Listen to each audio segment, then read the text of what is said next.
Alright, let's do this.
Oh, John Thornton has children. Let's go and give out stuff to the Thorntons. Actually, I'm gonna go and get rid of this entire list of people. They're all dead.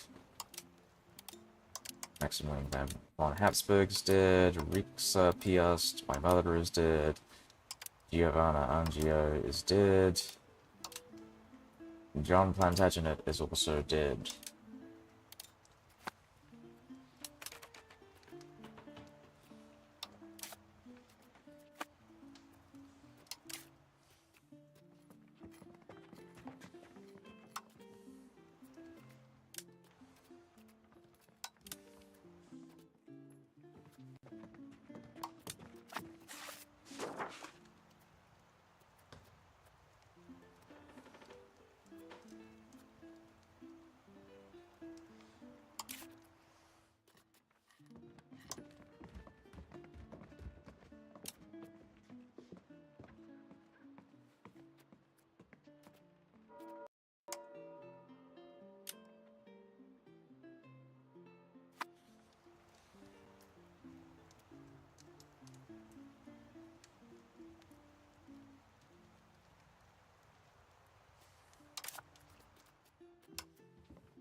Plantagenet to return with clear and detailed maps of the Labrador Sea. We've got Newfoundland here.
I'd like to ban the burgers from trading. If there's an option, that'd be great.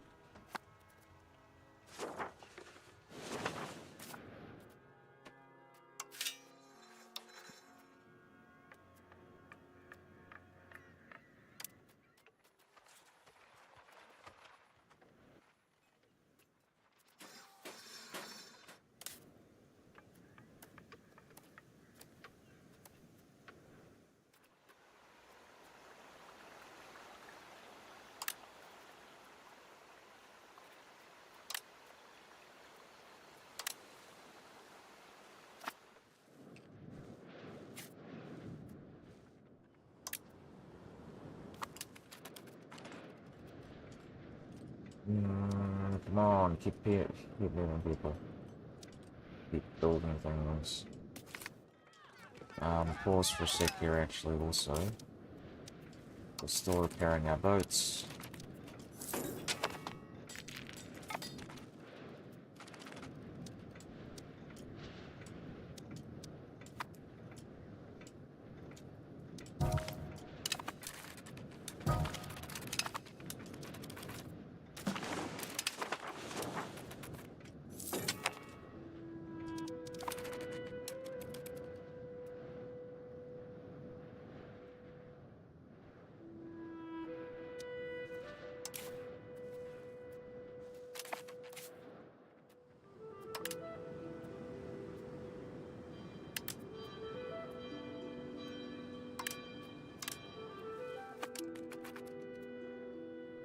How do I enslave my French? You can't. Unfortunately, this is one of the big mistakes with this game is you can't enslave them. Yeah. There's a thing with Catholicism or Christianity, just general, in that you can't like enslave other Christians, but other religions like the Sunni, I believe, can enslave other Sunni, but I could be wrong. And there, you can only enslave certain portions of the map. I believe you can build like slave sectors here, for example. Slave buildings. Where we go? That slave market.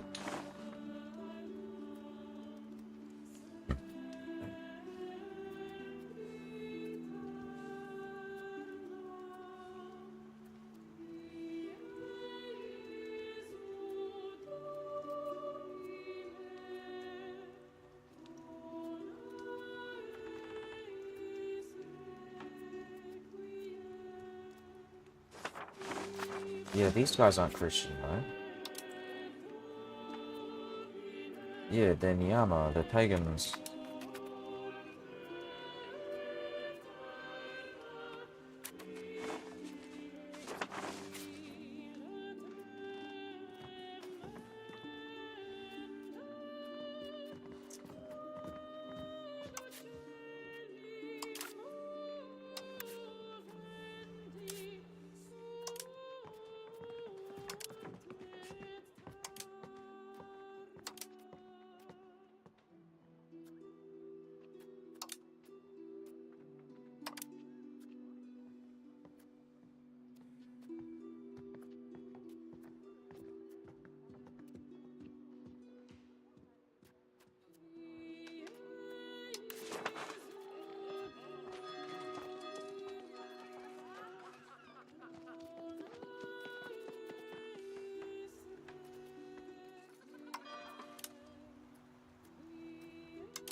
Oh, interesting. Okay.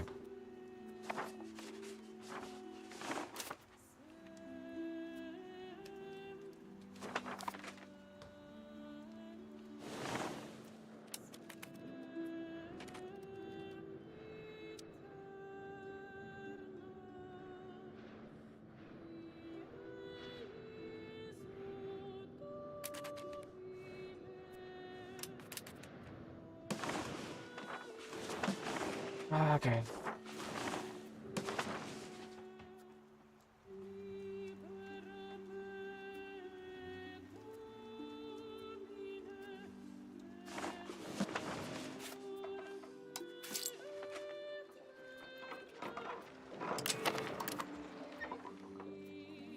More lumber to London.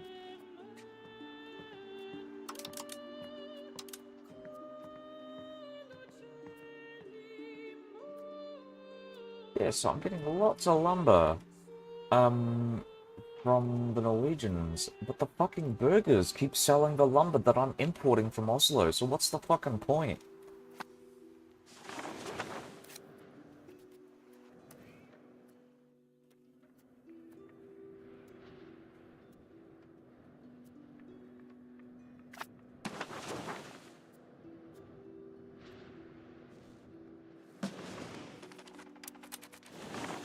Don't they have better things to fucking sell?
Nice.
What are we gonna call this?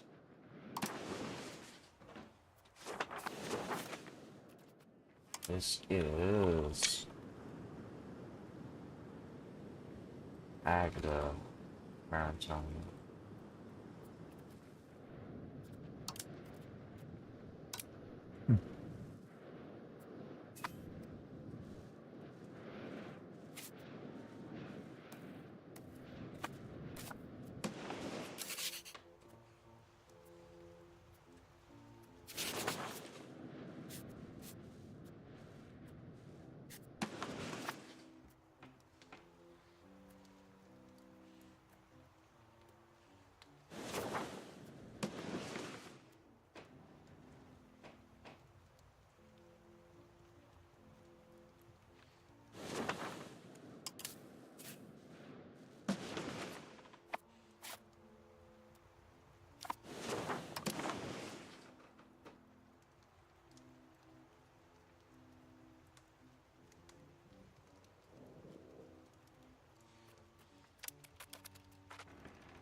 Is it a good game? Yeah, it's really good.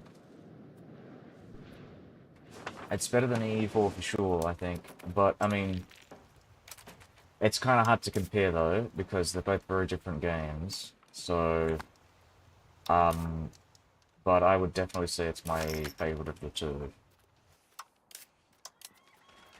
Because of how incredibly in-depth it is. I'm a big fan of all the new mechanics that they've added. The population system's really cool.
awesome.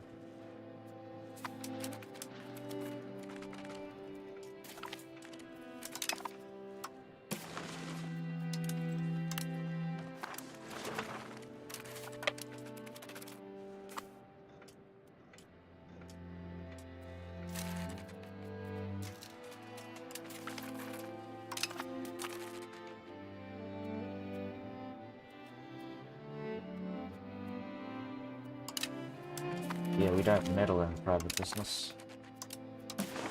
Well, we should be, though.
There's a lot of maintenance on this navy, I gotta say.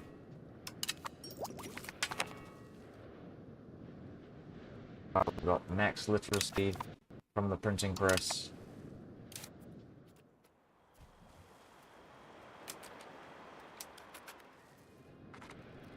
Formalized relations, we'll get the diplomatic capacity, and then the institution growth, and the paper workshops and printer workshops. Jewelry output, that'd be great too. All of this stuff is really good.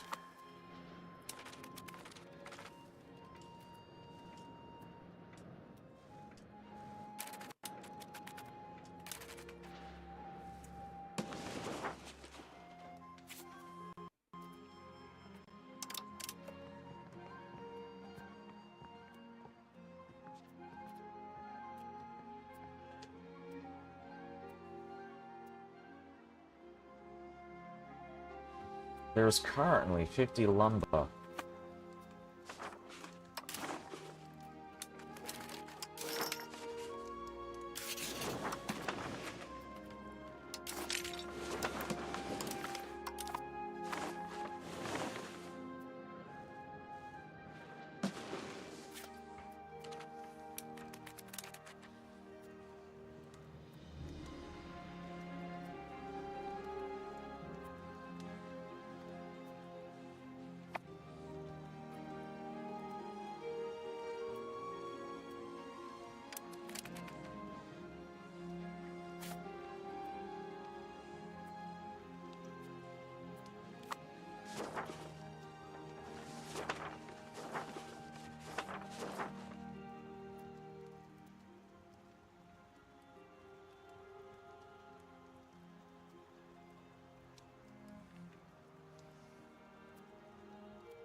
I guess so. See.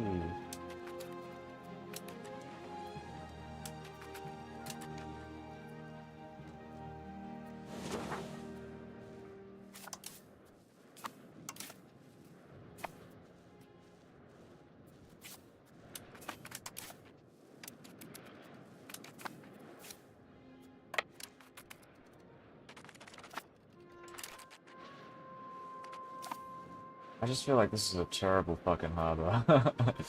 So fucking dangerous, man.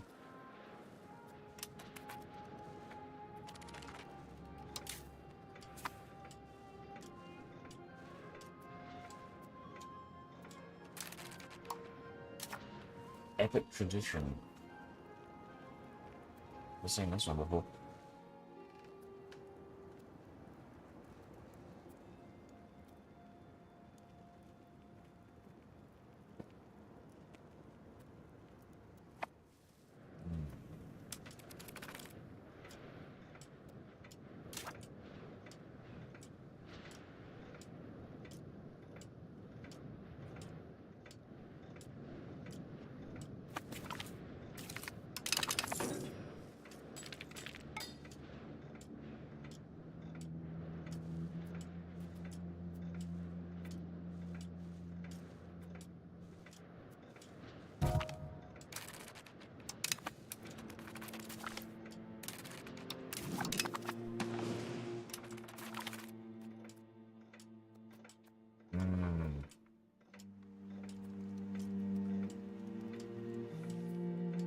Our kingdom needs the money. And now we're going to start building up some more RGOs.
Oh no, no, no, no, no, no, no, no.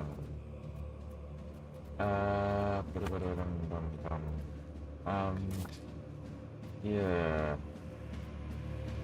There's barely any people here. So this is the problem with these Norwegian provinces. It's just that even in their most populous cities, it's like they're running out of peasants already. So one of the things that I might want to start doing, regardless of the cost, is producing fish. I think fish is the thing we want to start building up in these provinces because we want to increase our population growth. Beeswax. That does count as food. This also counts as food. Good.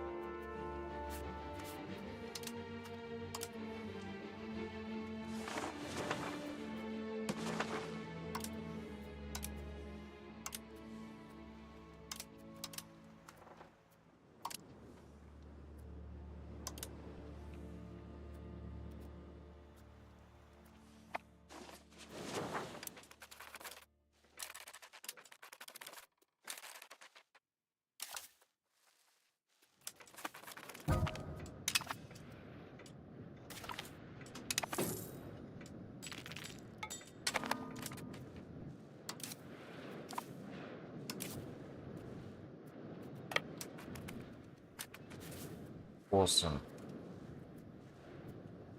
So we've got the Cornish patrol here. I'm going to start moving these guys out. I don't need them there anymore. Oh, well, not that many people. I'm going to split this off again. Maybe split this one. 007, 46. Alright, good enough. This is the Cornish patrol.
Alright, Ditchy Bourbon is declaring war on us.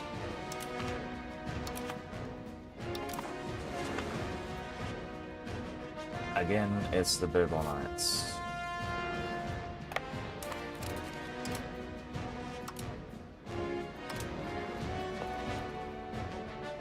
How's it going? Yeah, we're doing alright. I've explored the New World. I was the first to explore it, so I guess that's a good thing there. I explored it like, what, like 10 years ago? I'm currently, it doesn't seem obvious by this, but I'm actually currently exploring Mexico, Central America, whatever. Yeah, I've annexed Denmark. I'm currently annexing the Pale and still doing Buskerud here. That'll take me another, what, 8 years? 7 years? Oh, 6 years, perfect.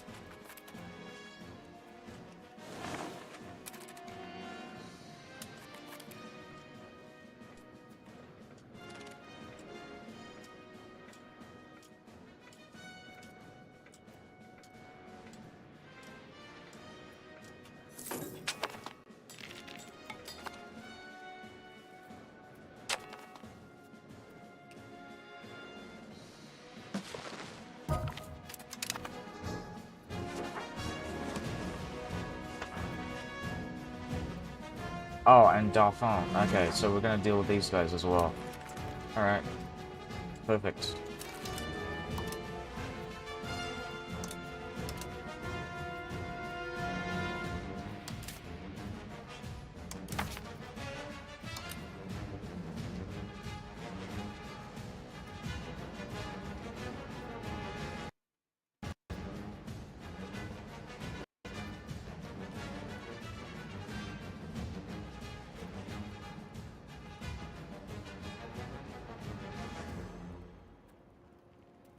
You know what, I gotta say, I kinda like this one. I'm just gonna check the values from serfdom to free subjects.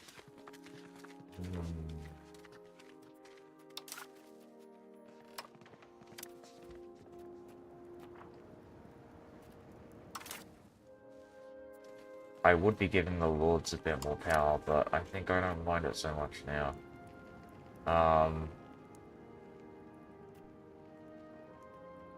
Getting the reduced food consumption would be good, and it's also just serfdom. I don't really care about serfdom. This one's pretty good too, actually. You know what? Let's go with this. Let's give the nobles some privileges for now.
Oh, look at all this English conversion.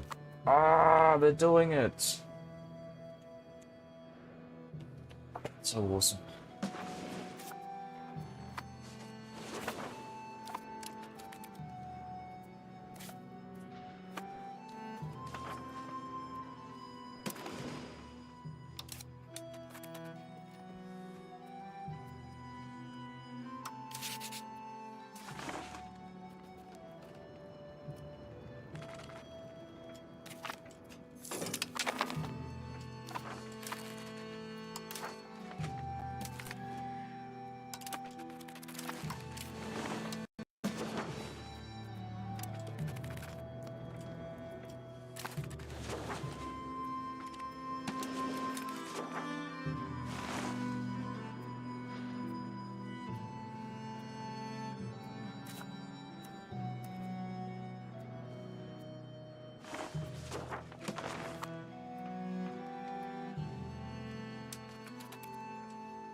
Ah, we're converting to English up here. That's perfect. I mean, majority English here.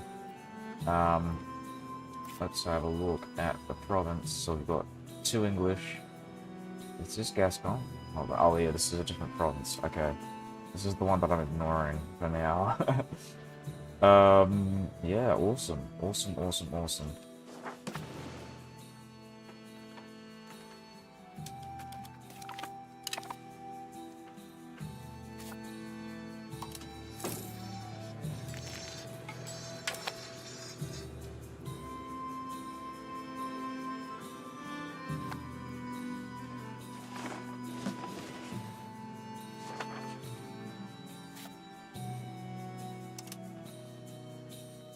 Everard of New Kyberg.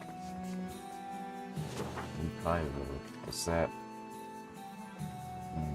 Okay, well. Maybe that's what we're gonna call this new city in Ulewarden after this guy from Kyberg. Let's have a look at this. Kyberg. Ross Kyberg. Oh, it's Swiss. Oh no, it's not Swiss, it's New Kyberg. Old Kyberg is in Switzerland. This is hold on.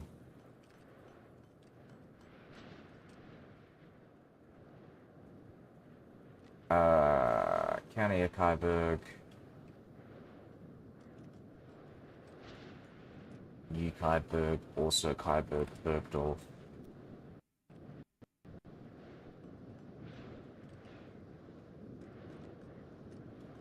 Oh, so it's Habsburg, Switzerland. That's what it is.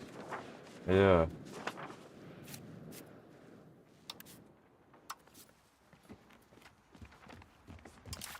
You know, our mortal enemies, actually, funnily enough, are in Austria, other Habsburgs.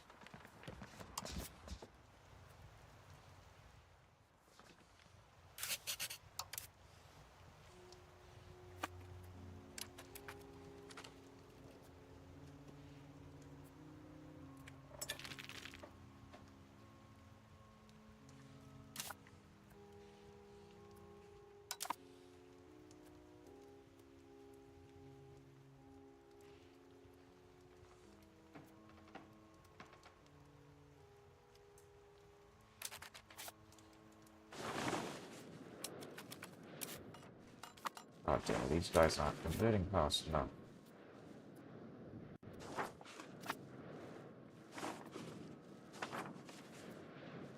Learn from Friesland. Convert your lands.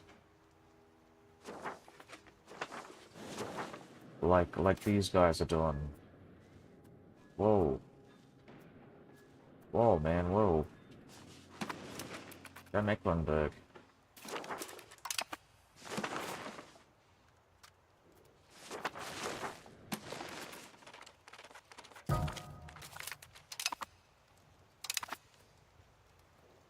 Turquoise region near the French Swiss border. Are you talking about this one? This is Franche-Comté. The French county.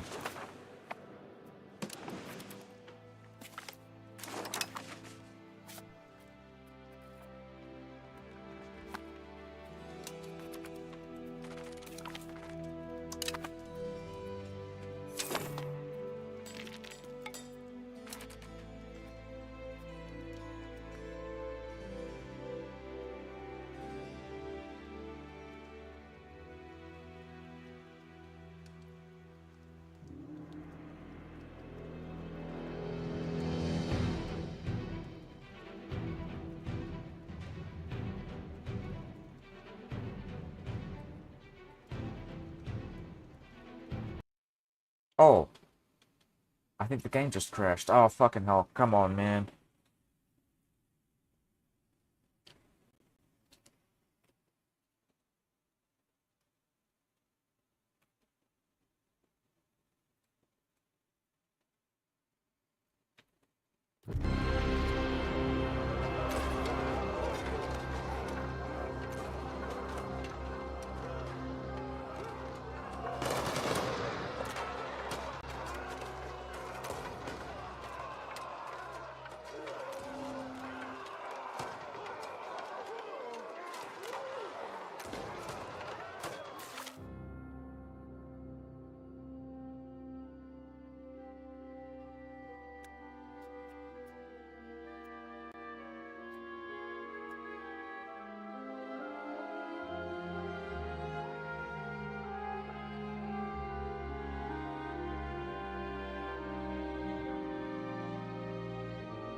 Oh yeah, I don't really need that many boats. Let's have a look at the Eastern Patrol.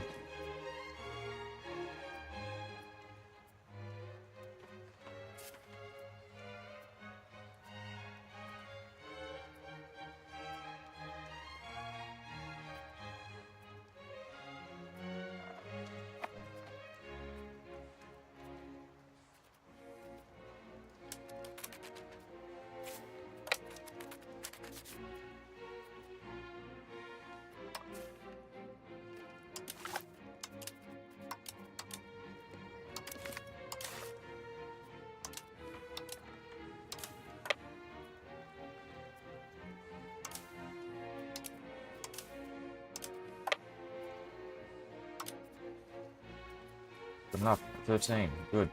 Now, everybody, move down here. And we're going to start exporting our maritime control and linking up the southern bight with the rest of these territories.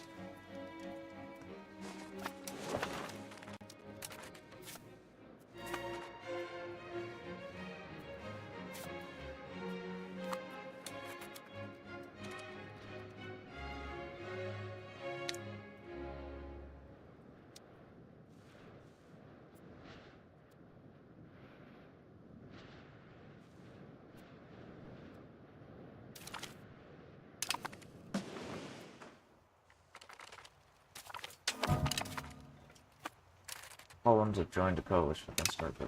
Oh no, that's terrible.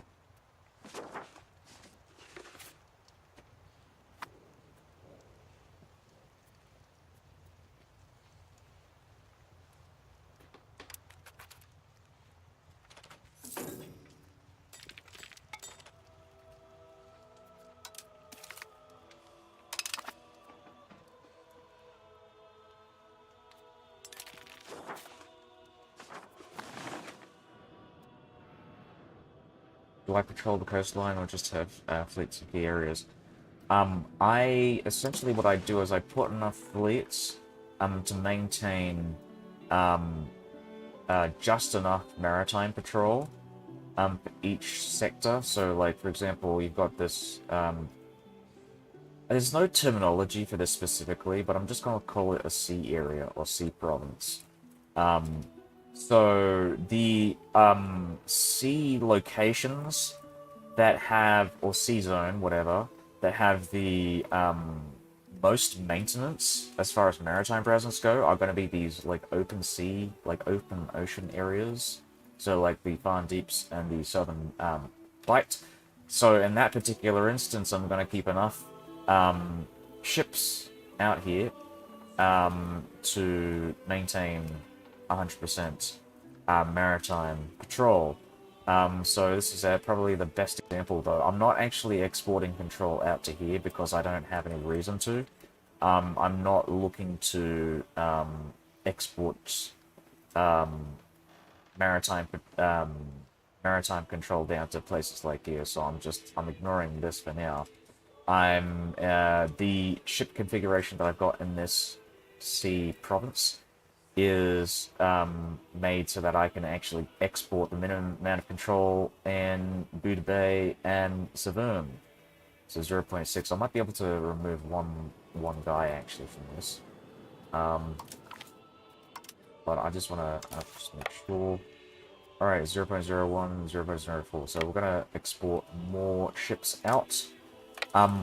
So what I did recently was I upgraded all of these ships from barks to caravels. And now they require... so I now require less ships to patrol these regions. And so I'm actually dedicating more ships to patrolling for maritime, like out in western Denmark here. I'm really mainly just going to be focusing on getting as much maritime in these regions here to take advantage of these Danish provinces. Which reminds me, I might actually start building some more ships. But, also, here's the thing though, I kind of want to wait because my maximum sailors is 16,000. And yeah, I've got another 12,000 left to fill up the maximum sailors. So I'm probably gonna wait for it to fill up a bit before I start doing that. Also, my navy maintenance is about halfway, so I don't want to yeah, I don't want to regret not having sailors in supply. Yeah, I think it's probably a good idea to wait.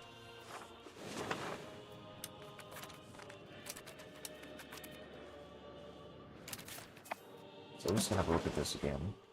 0.01, 0.3, 0. Blah, blah, blah, blah, blah. Awesome.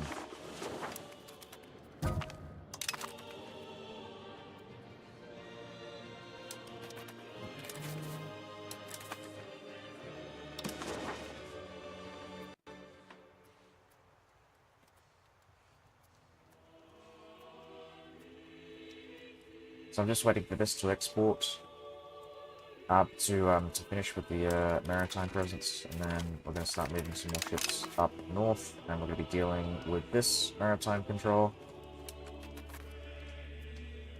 Maritime presence, whatever you call it.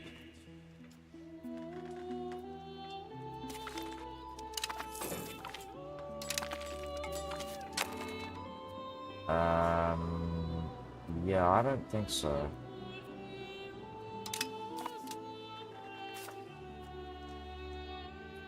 So we're going to drop this and start moving some ships up that way.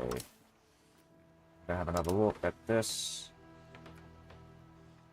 So what is... So this is the one I want to keep an eye on.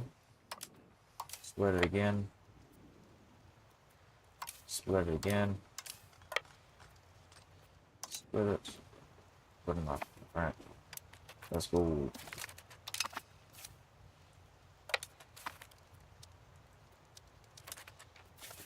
You know what? We're gonna stick to here for now.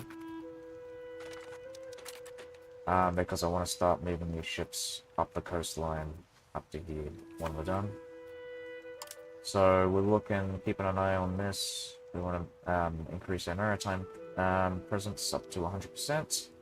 Just checking these ones just in case, but they will be usually easier to increase. So now, previously, where I needed about like 30 to 40 ships to patrol this coastline, now only requires about 20.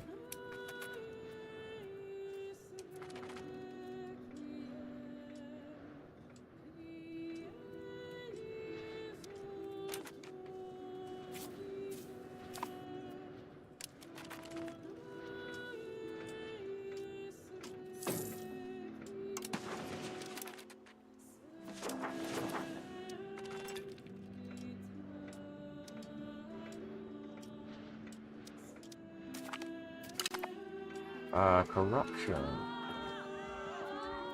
Yeah, we're gonna have to lose the stability there. Unfortunately.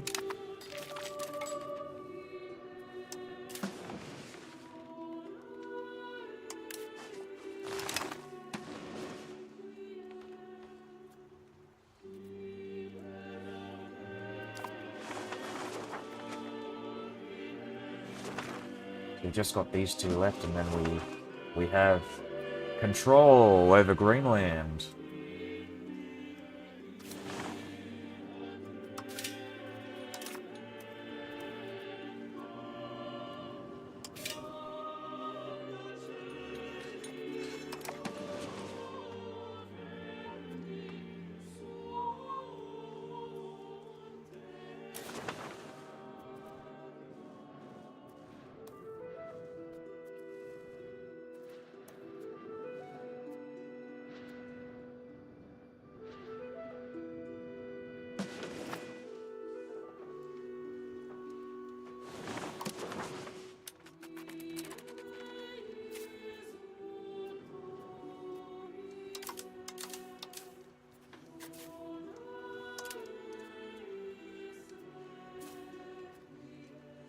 Alright, let's go and set ourselves with a Plantagenet on the Navy. Oh shit, Plantagenet. There we go. So we'll split it up.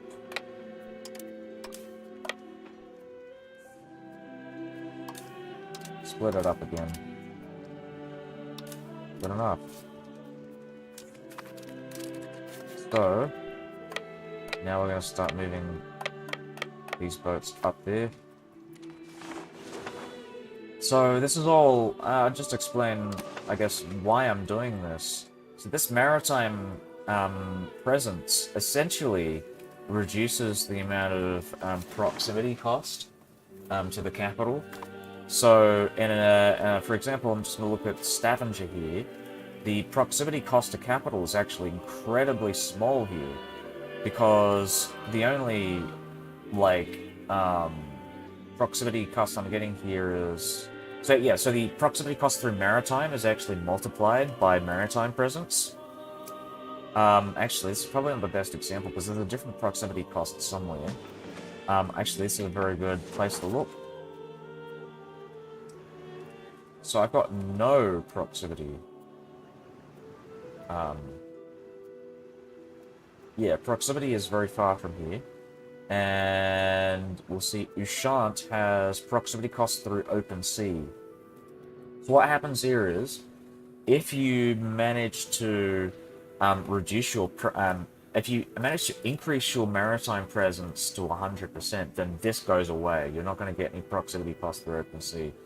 I'm actually not entirely sure what... Oh, okay, I guess proximity cost through maritime goes up with maritime presence, but not by much. But open sea is definitely really bad. Right, yeah, so open sea cost, I'm assuming, yeah, base value is 30 per country. Right, there we go. That's... I should have hovered over that. And that's multiplied by maritime presence.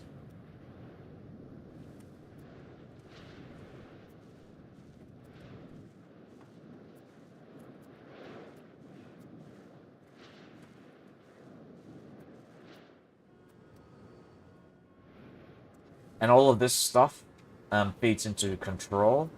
So that increases my control, which increases the amount of taxes that I can levy upon these people. And it also increases the effectiveness of my RGOs as well, I believe. Or I might be mixing them out with something else, but it's still very good. It's incredibly fucking good. So, yeah. I'll be doing the same thing. I'm going to be exporting maritime control to my Danish provinces here.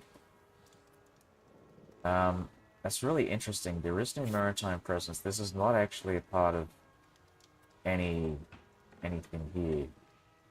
I'm kind of curious if I'm able to put some ships inside. Am I moving some boats? Okay, I am. Perfect. So I'm actually going to test that out. I'm going to move some ships into here. Or, actually, I'm going to have a look at my proximity. So can I... What is this called again? It's Limfjorden. Okay. Oh, so I effectively, this does not count as an open sea, so I actually have 100% maritime presence in this area because I control all these locations. That is very interesting. I wonder if that's the case if I were to build like a canal or something, like the Kiel Canal, if I effectively am able to get maritime presence through there, or like with the Suez Canal, if that works that way. Interesting.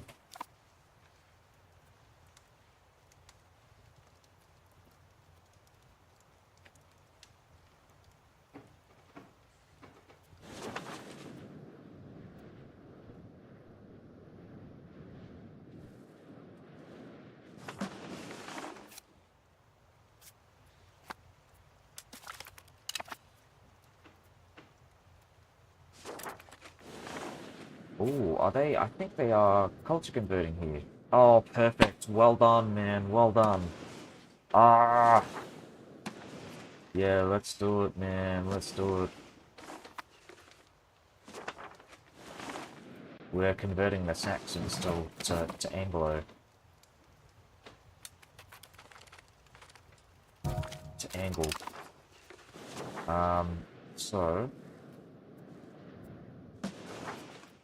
what are we doing? We are culture converting in Bergenhus, which I don't think we need to do anymore. I think this is all English majority.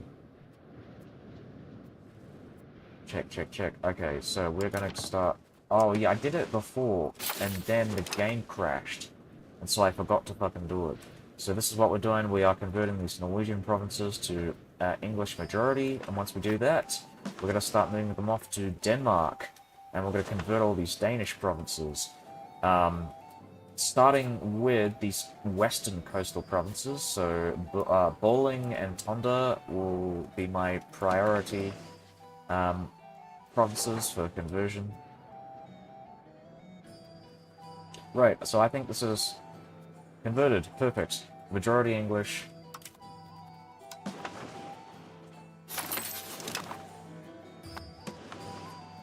No, no, no, no. We want to finish off with the Norwegians, so I'm actually going to stop doing that.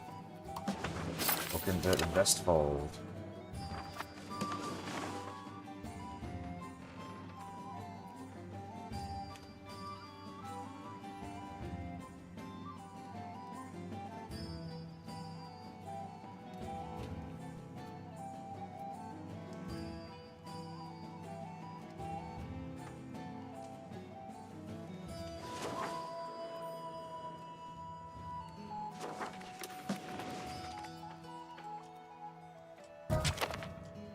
Ah, Richard Plantagenet has died.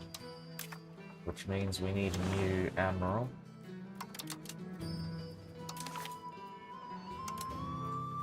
So William Plantagenet, 38. Okay, I'm just checking my maritime here. Making sure it's all above board. Perfecto, excellent.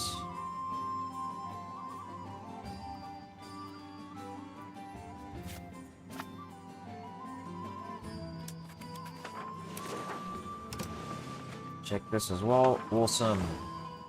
So we've got 100% maritime presence exporting up to Norway. Like us. Though this is another thing to consider. We might want to start, actually, exporting maritime control up to here as well. Because these are core English territories. Though, it obviously isn't as economically viable as Denmark, so I might have a look at that later. We're going to do Denmark first, and then maybe Norway, and then maybe start exporting up here, and then up to Iceland, up to Greenland.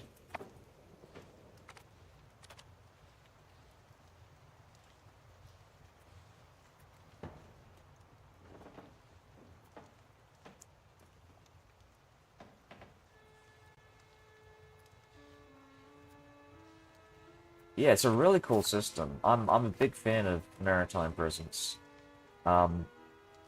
Activated something with the Lords 2 before the game crashed. Oh shit, yeah, you're right. Oh yeah, no, all those changes made it though. So this one made it, but the culture conversion didn't.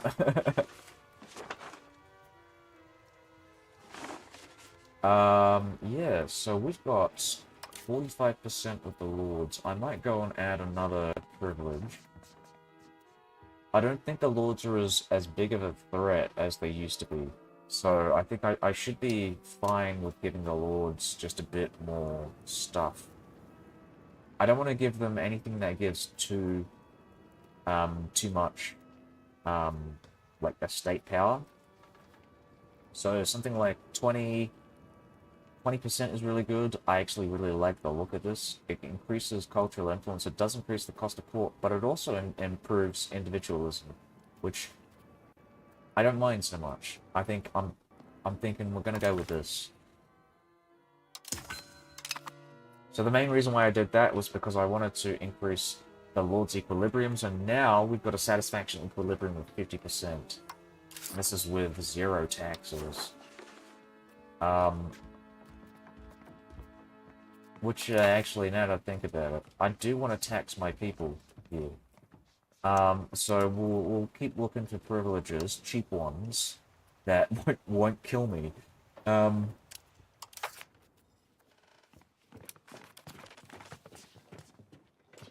Maximum tax estate, blah blah blah.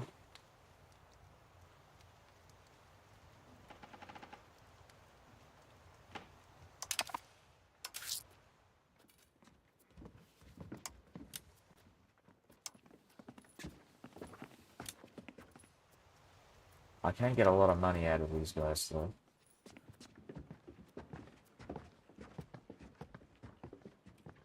Yeah, it's interesting. The name changed from Yeomanry to Commons, and I'm wondering why that happened. If maybe there's something here that it.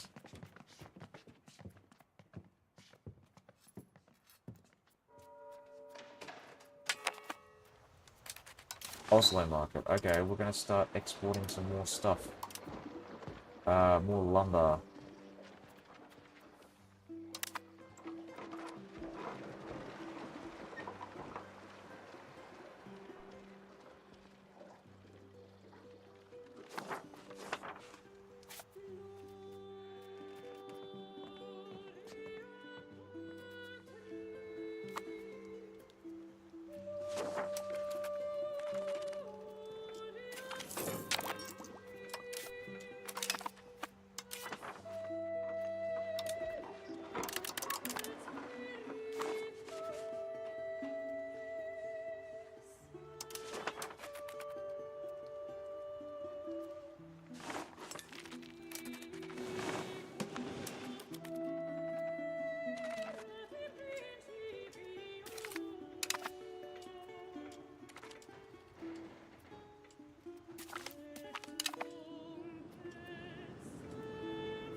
My god, we've got Danish Hussites.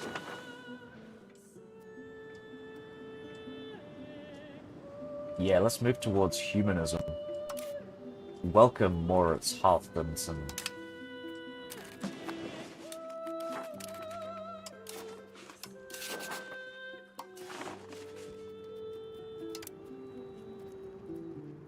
Halfdanson. Is it Halfdan? Halfdan? I think it's Halfdan. Is there any reason why...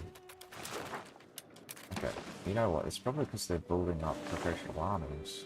Regulars. So, this is something to have a look at, potentially improving, which is our regular armies to keep up with our vassals.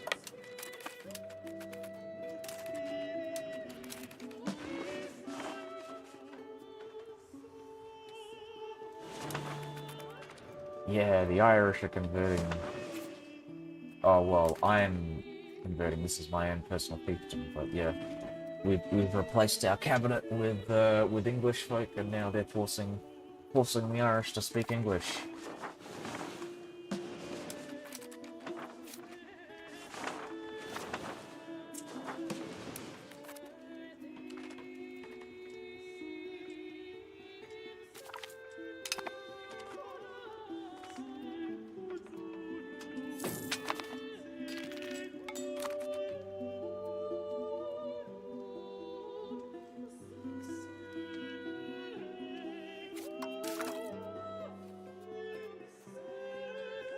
We're close to getting this paper workshop. I'm gonna have a look at my decrees here. Expand forestry.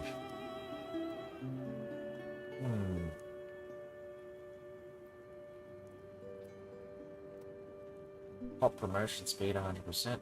Oh, Garay becomes a town. Where is Garay?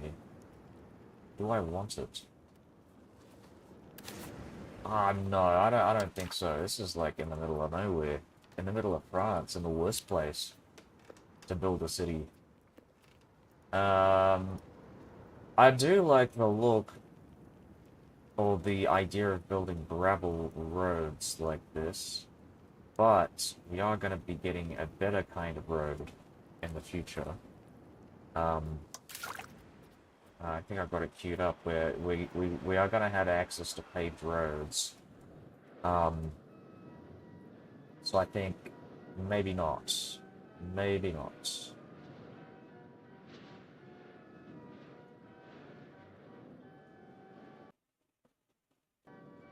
Oh, don't crash.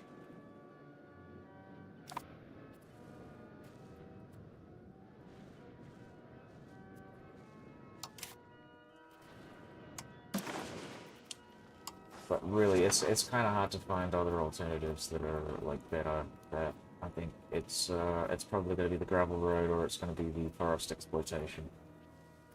Um, I think I'm going to go with the forest exploitation for now because it makes it easier for me to go and build lumber.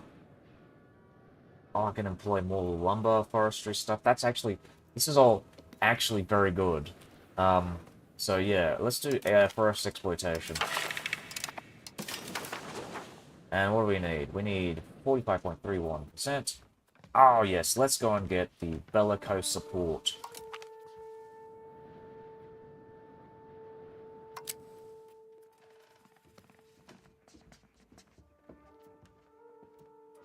We are moving towards the land. I'm curious about that. Why? Why is that the case? Because I've got, like, so many navies right now.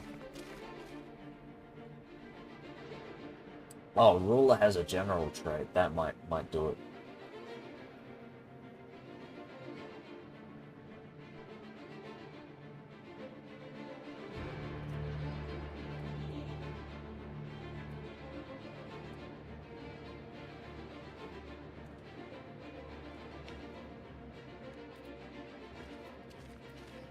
Okay.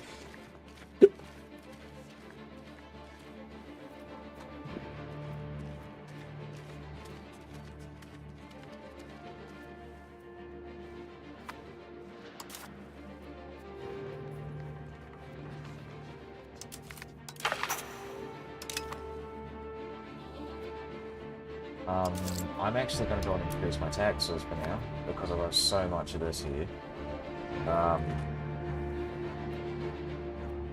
Saw someone build roads and bridges between London and Bristol, between London and Portsmouth, and improved his money, control, tax, and sailors. Here's the thing, though. And, okay, bridges are really great. But they only, I think... They're really great in like short bursts, right? If you build like a road to Bristol, there is kind of a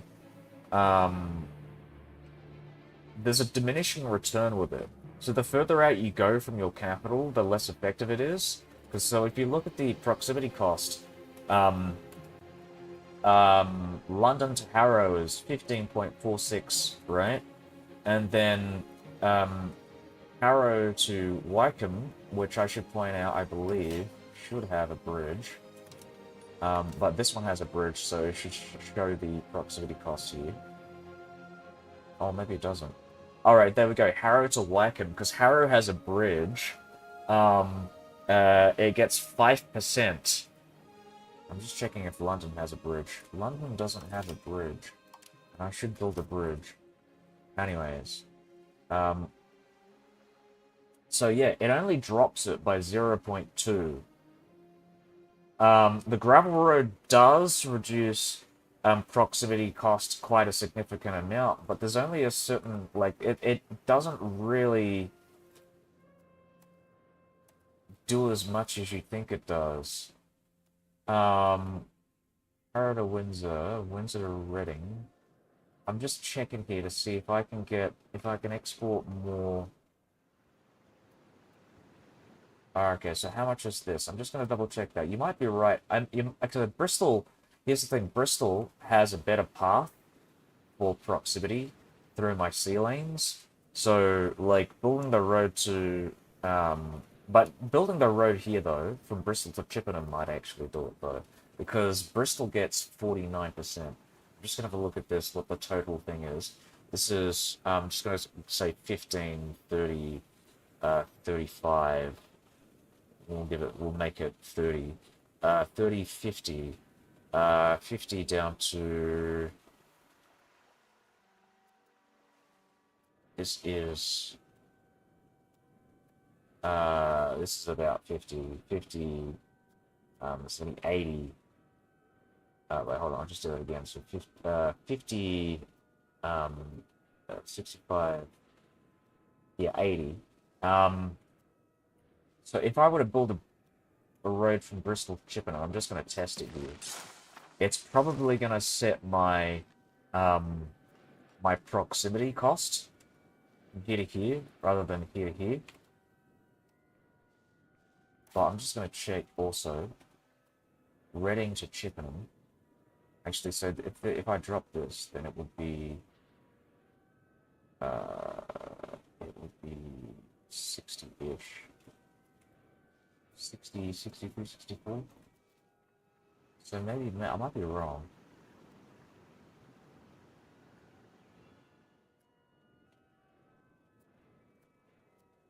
15, 30,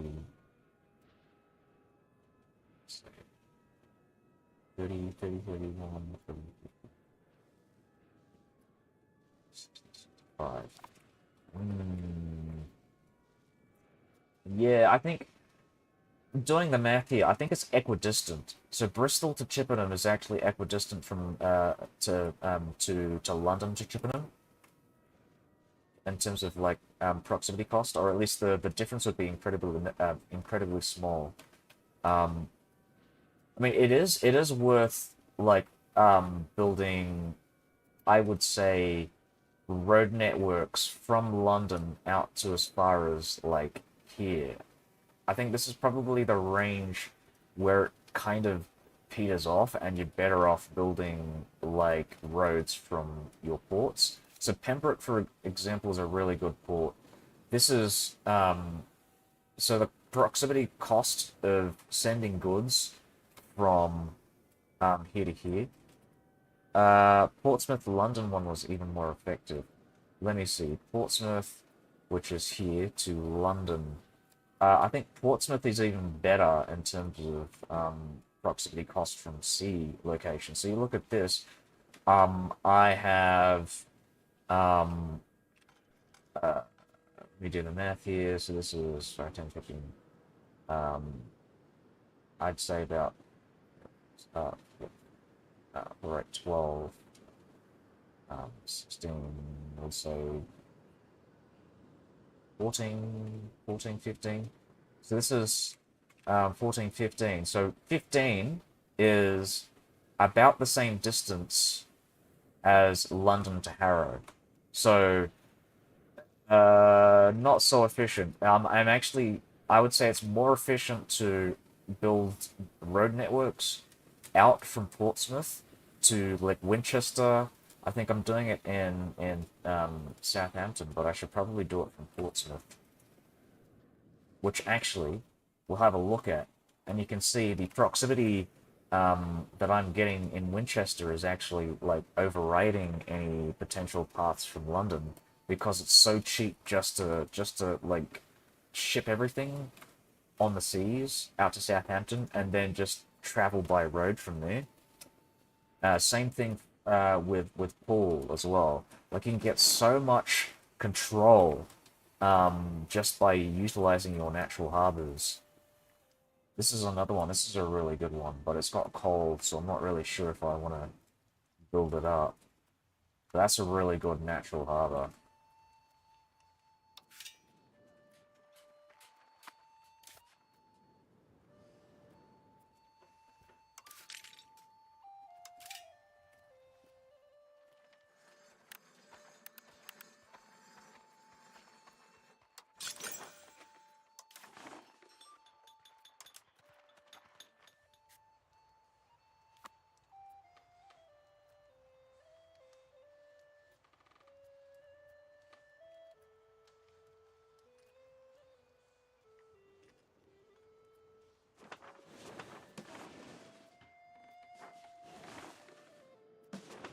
Okay, so I'm gonna build a road from Portsmouth to Woking to like kind of show you what I mean.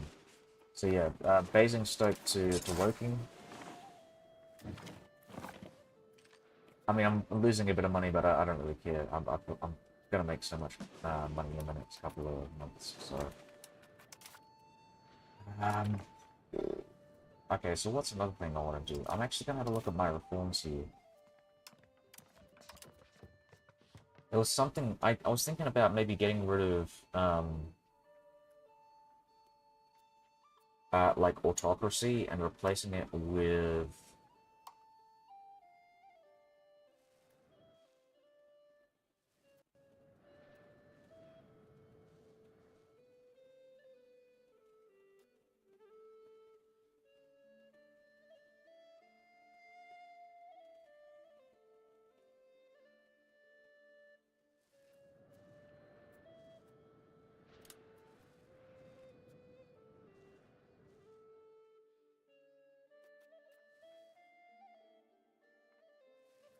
Oh, I don't think I have it. Oh! Oh my god! Oh, so I can get more of these if I just start moving my... Oh, that's so cool.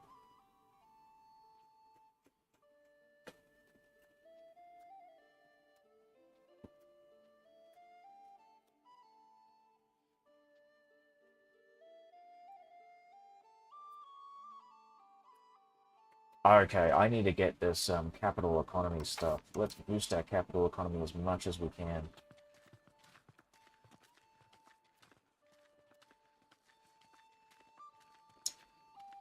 Maritime war. Okay. Right. Right, how much is it?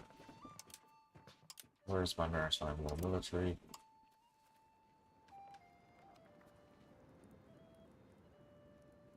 Trade range is kind of lame.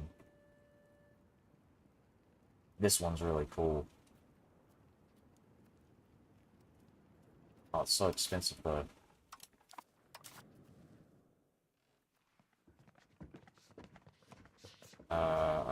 Okay, so I'm not gonna be able to get it done there. I wanna do the forester stuff.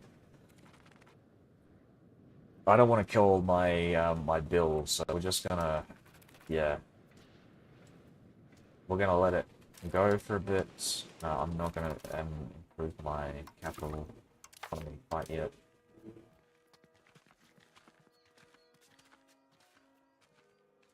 Tax income versus tax base.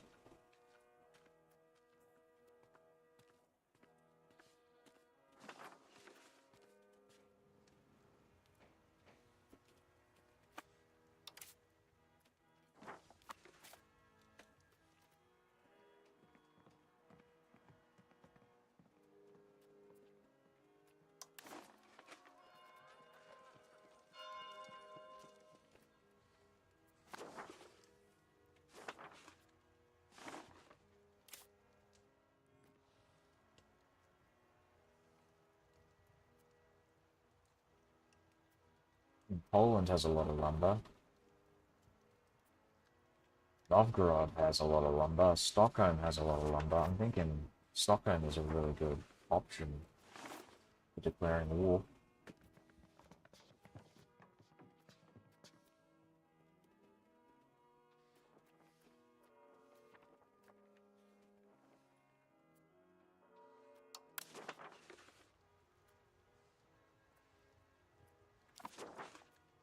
I don't want to declare war because I've got a lot of these disloyal vassals on my coastline, and if I go to war, they're all just gonna go and fuck off, right?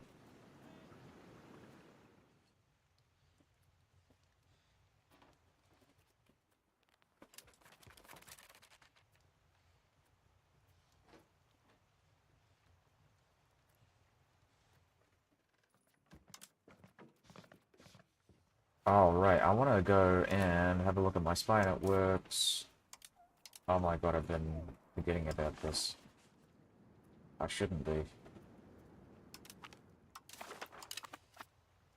Alright, who's next? Golden Horde, we're gonna steal your maps, bruh.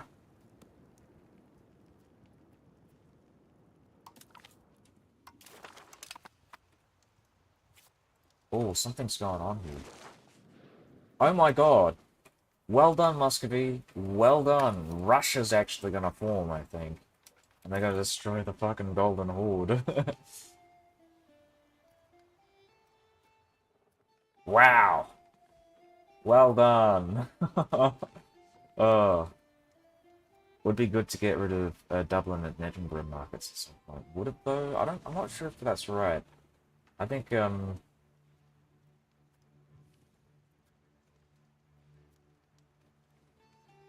because I want to profit off of these RTOs.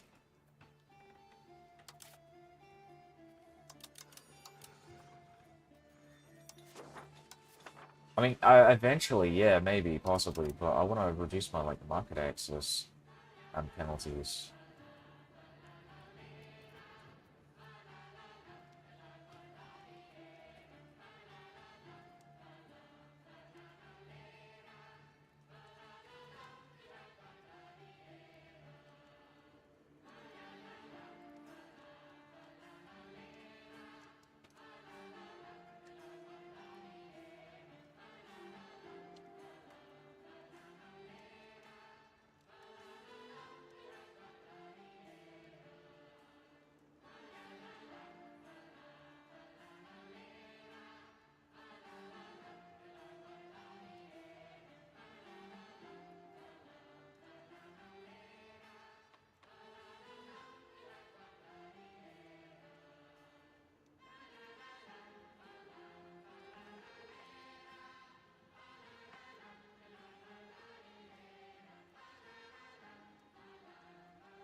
Right, so market access affects the productivity of buildings. For example, 80% market access means that your building magically loses 20% output. Da -da -da -da. So, as an example, because this has very low market access, 49%.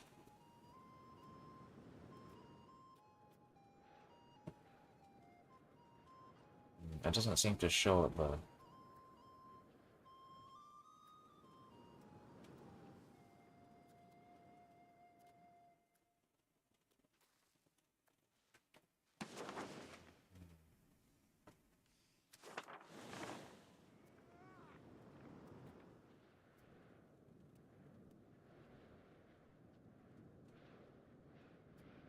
Wait, so the fuck is market access?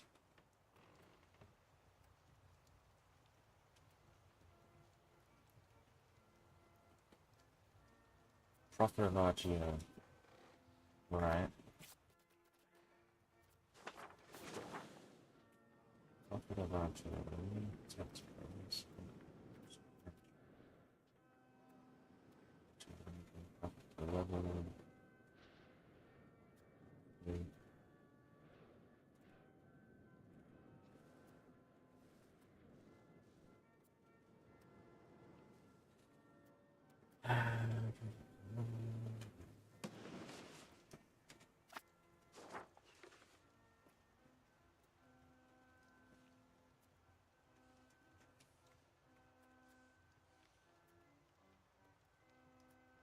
Yeah, I think yeah, you're probably right.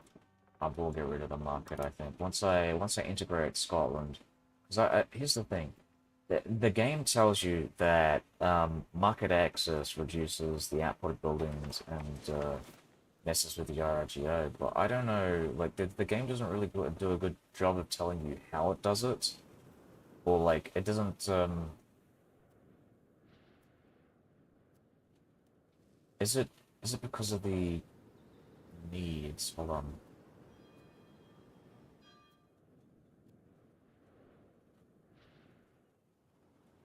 Market access, 51%.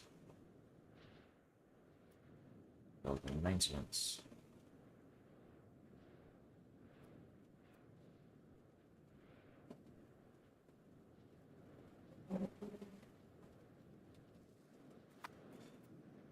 I don't know. Yeah, I'll get rid of the market.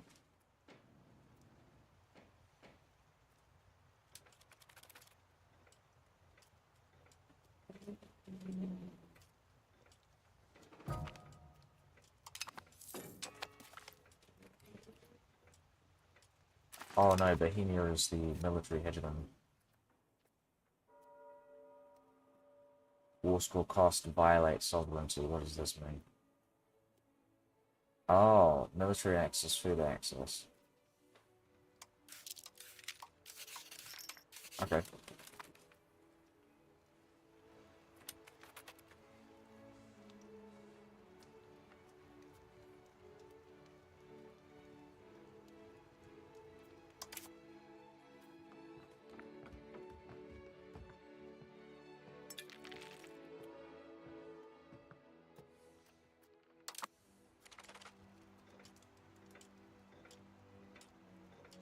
Oh, right, what am I doing? I should be building things.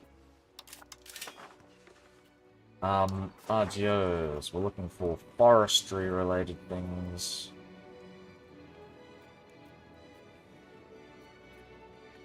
And I'm actually gonna not look at the London market specifically.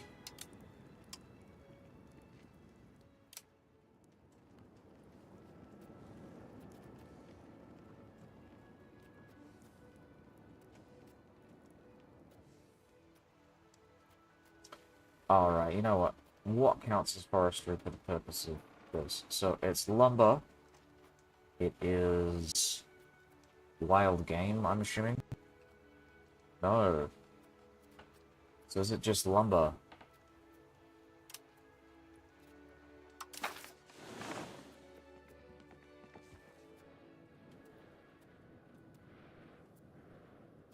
Just lumber. Alright, good.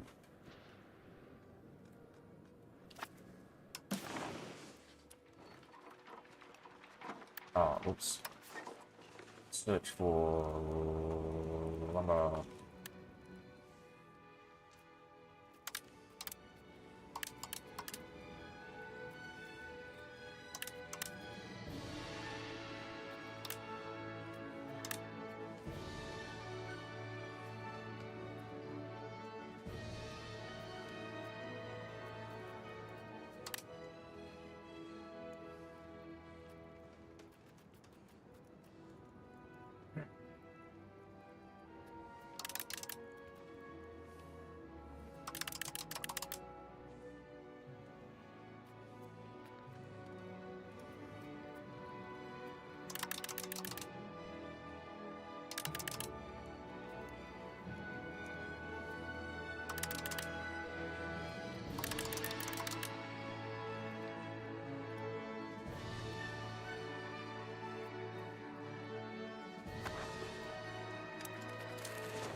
Yeah, goddamn Burgesses, man.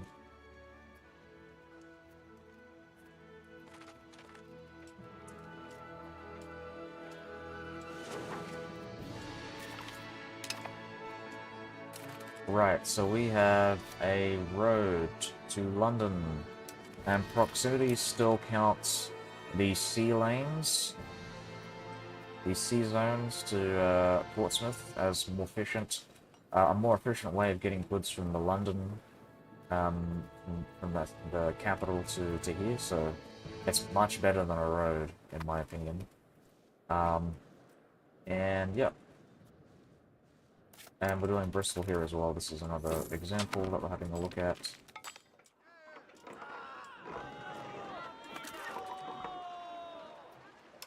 Fucking hell, Southampton.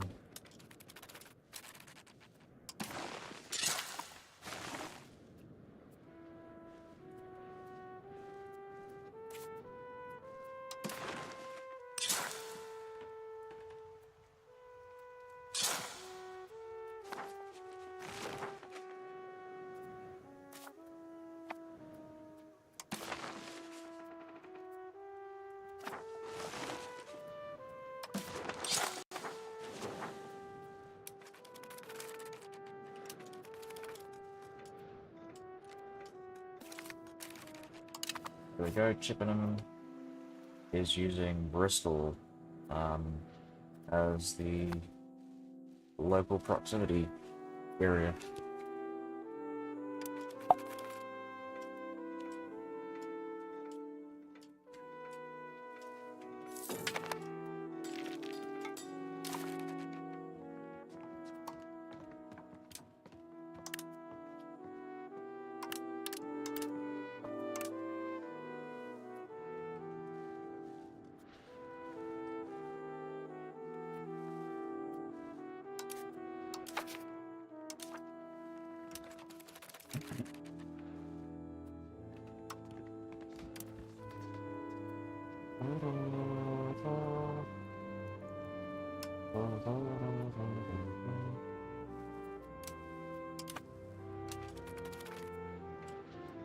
Oh yeah, let's have a look at our proximity, our maritime, excellent. Got lots of maritime. And we're gonna do, I think, this sea zone next. Because we still have to wait for Biscarrood here before we start exporting maritime here.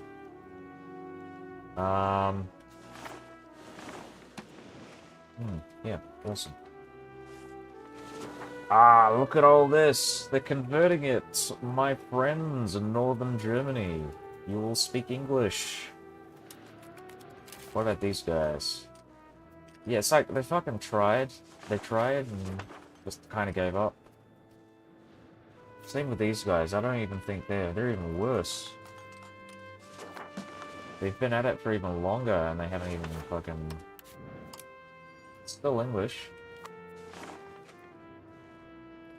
Perhaps it was a different road, maybe bridges, and when they did it, Portsmouth started moving a lot of its trade overland to London. It's possible that they might have built better roads, like paved roads. Paved roads do 25 proximity, so I would say that kind of increases the amount of, I guess, the area of control you can kind of export from London. But again, like I said, I think a big thing with proximity is, and a great thing about maritime presence is you can effectively create second proximity hubs, as it were, with your towns specifically on places with high harbour capacity.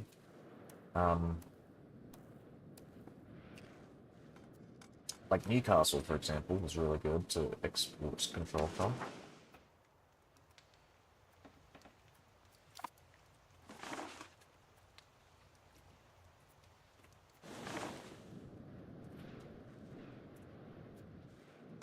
Yeah, it's definitely they didn't take advantage of the maritime presence.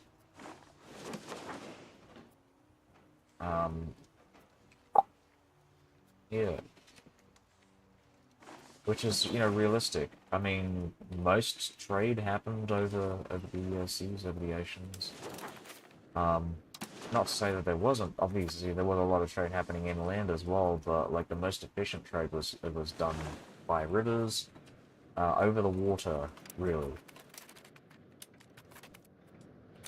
The Mississippi, obviously being a massive fucking like trade network, in the United States, being one of its biggest advantages as far as like trade networks go over other countries like Mexico. Yeah.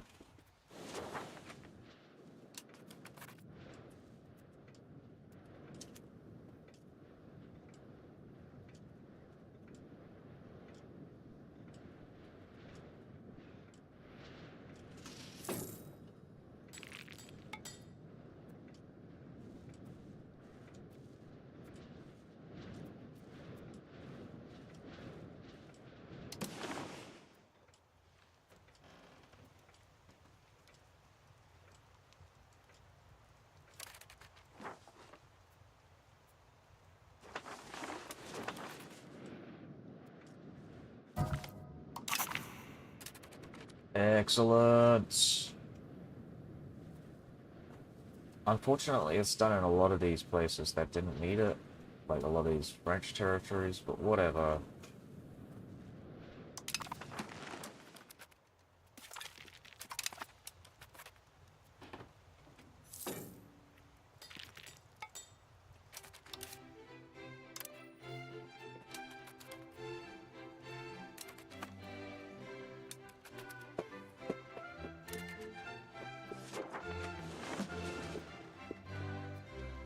Okay, this is majority Norwegian, so we can switch over from converting this, and we're going to start converting this Danish land here in Vestjylland.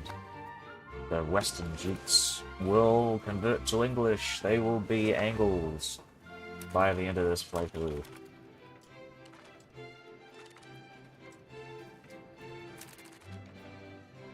Borderline.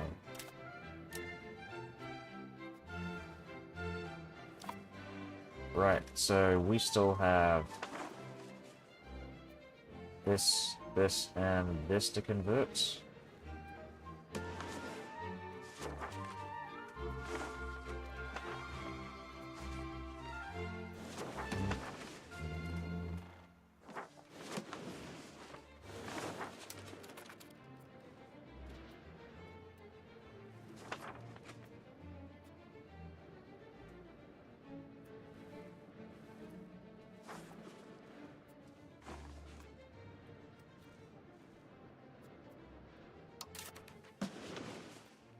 Alright, we want to steal some more maps.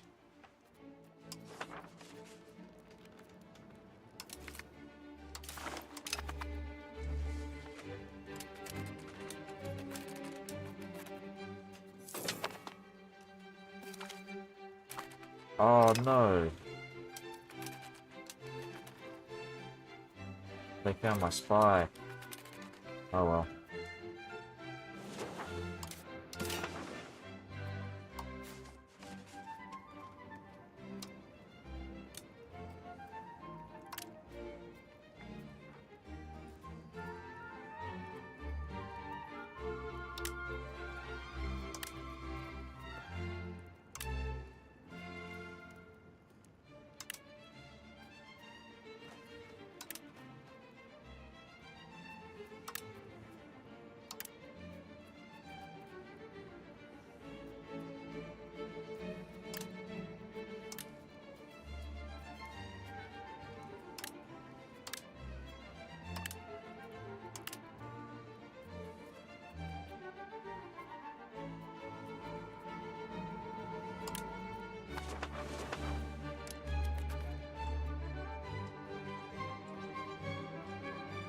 Yeah, exactly. Yeah, yeah.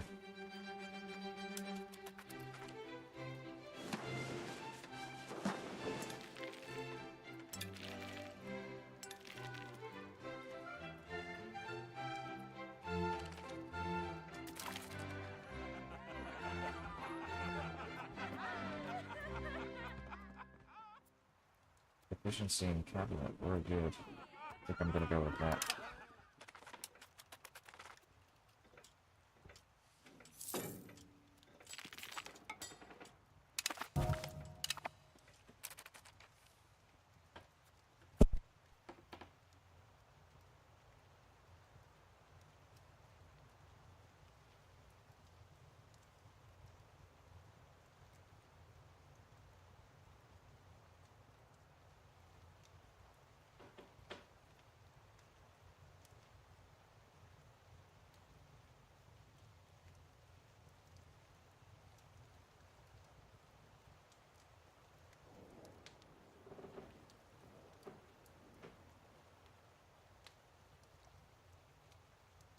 Alright, so I'll be back in a sec. I gotta go and cook some food, so I'll be, I mean, I'm putting stuff in the oven, so it'll take me like 5 minutes, um, to set things up.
Yeah, so, where am I with this? Is this English? Oh my god. Yes, right, of course, these people are English. Almost. Almost majority English. I might consider maybe moving them, but I'm probably not. I mean, we've already done all this passive conversion already in these territories, so I'm thinking I'm just gonna let it. Yeah, I'm not gonna bother with it. Um, Bordeaux. How many pops in Bordeaux? 74,000 pops, and about 33,000 of them are English. Ah, excellent. Good, good. What about Laverne? Alright, not as many pops. 17,000, 32,000.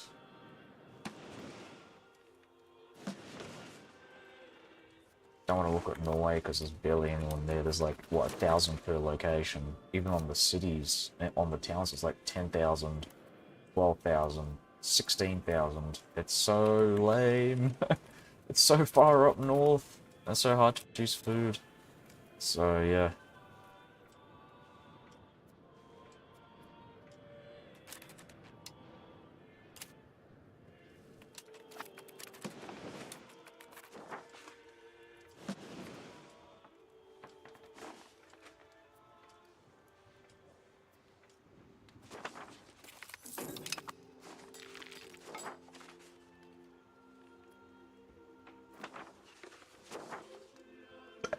Ugh. So, my question is, are these guys less reluctant to colonize because... well, I was going to say because they're a fiefdom, but they're clearly not a fiefdom. Oh, yes. So when does this pour up? Okay, so they got a bit to do.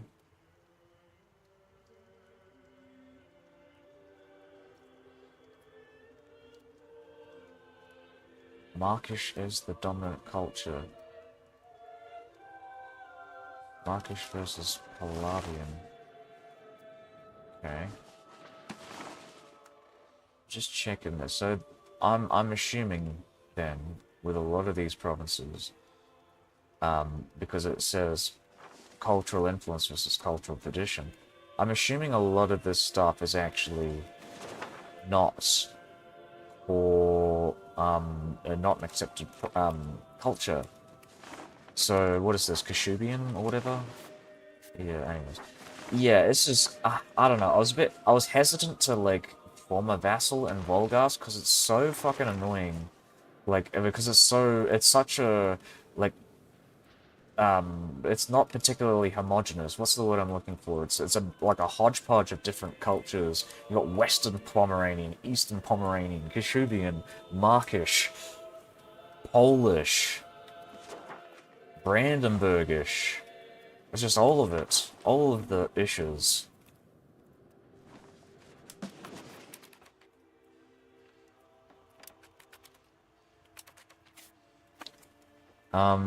Right. So, another thing I want to do is have a look at, which one was it? Was this one? I can't steal the map? Yeah, I don't have enough thing. Yeah, so another thing I want to do is I want to have a look at my vassals and see if they have, um, scootage. I think scootage is actually really fucking good. Because actually, no, I was gonna say, if every time we declare war, the Allies won't raise their forces, but that's not necessarily true. I think defensive wars are the exception where scootage doesn't apply. Possibly. Under certain circumstances. It's really weird. So, I think rebels count.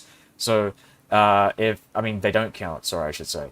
If a rebel were to fire off, like a nationalist revolt were to fire off, then my vassals would join it, and that would hurt my loyalty. But if it were something like a nobles revolt, then the only people who are going to join I believe, are personal unions. I could be wrong about that. Yeah, but I feel like those two kinds of wars are different in terms of who joins. Um, um, yeah, that's another thing I want to do. I'm probably going to do Scootage on this guy because I don't want him to raise forces. I'm going to do the same thing here. Scootage. Scootage? Did I run out? He's got Scootage. Good, good, good. Scootage, Scootage, Scootage. So these are all not going to join any wars. If I were to start fighting wars, they don't join. I'm going to do the same thing here. Maybe not. Fiefdoms, I think, should be the exception, unless they're, of course, converting land, like Lower Saxony is. I don't think I care about Scootage, these Irish vassals, because nobody's going to go and siege them down. Zeta obviously has Scootage. Oh, these guys as well. So these guys are actually a really good candidate for vassalization. Oh, not only that, but as you can see, they've converted all of this land to English. Oh my god! More land for me to convert and for me to annex. Right, so when Biscarud is done, I'm going to look to these. I don't think I can actually, though, because their limited desire is still very low from all this. These guys, however, the Earldom of Southern Dalmatia is perfect. So, I might actually support loyalists when the time is right, and we'll do that. But we'll wait in 3 years, and then do it. Is there a way to look for Scootage vassals in my manage subjects thing? Yeah, I mean, I think Scootage would be a really neat thing to add here. Like, oh yeah, these are the vassals which have Scootage, these ones don't.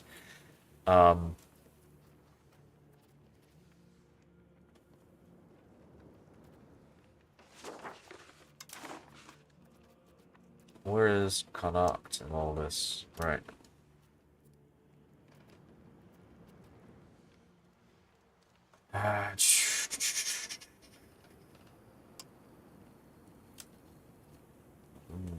Trieste.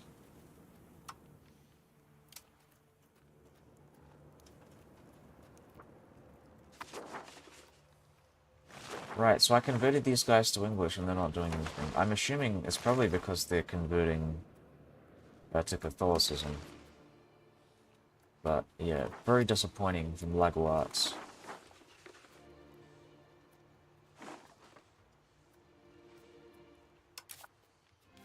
Hold on, I'm gonna see if I can deploy one of these guys. I can't deploy war on them.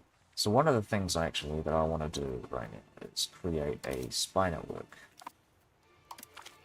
Because I actually kind of want to declare war.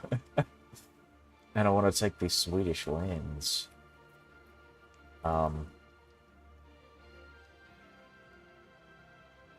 Because I think they're going to be the easiest to form. There's also Brunswick. I would like to go and invade Brunswick. Holland, too. Cologne. Looks pretty cool. I think they've managed to steal some land from these guys. Right. Wow.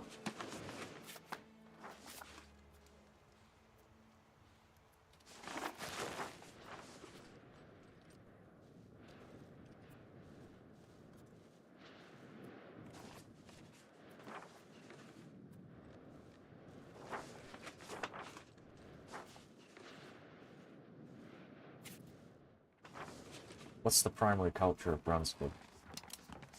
They're Angren. Alright.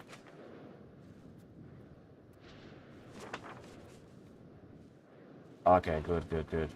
So yeah, I might go and just form like an Angren state here in Brunswick.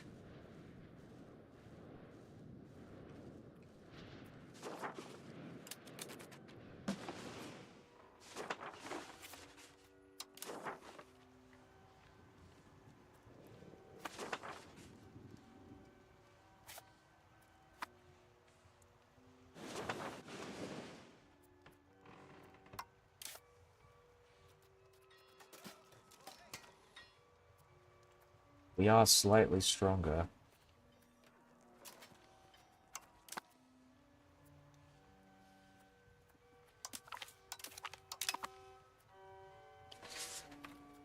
Okay, so what's the other thing we want to do?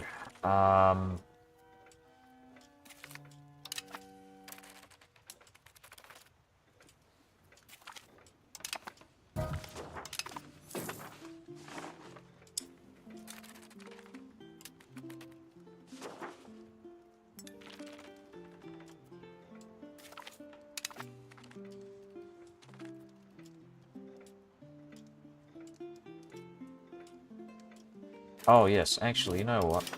We want to go and build, I'm going to go to buildings, and I'm going to build grade office.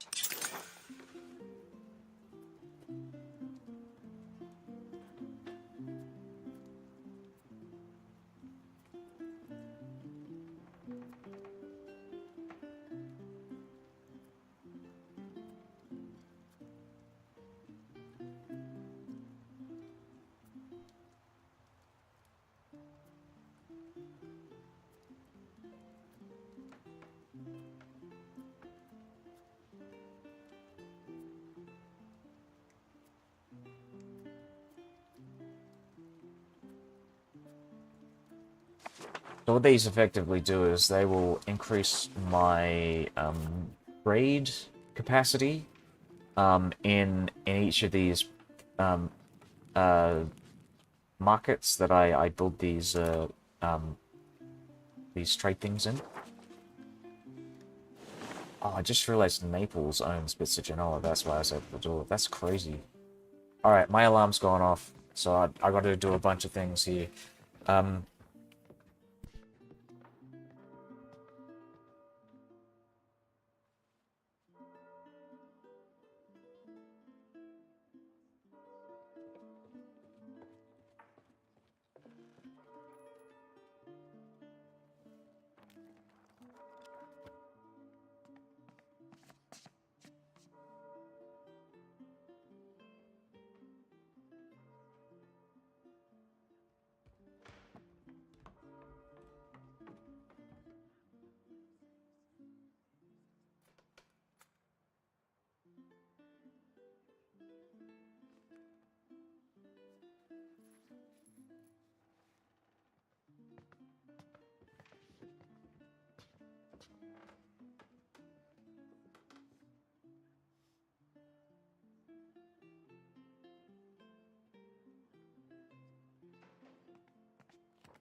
Oh, I'm back. Sorry, no, I'm not eating it yet. No, I'm just preparing it. It's still like I was just turning on the oven 15 minutes ago. And now I put in the food. I've got like another thing to put in like 13 minutes, and then I've got and then I'll eat. So yeah, and I'll stop the stream and come back in like an hour, maybe 2 hours after, because I got to do some shopping and stuff, and then but yeah. Anyways, not eating yet. What am I doing right now?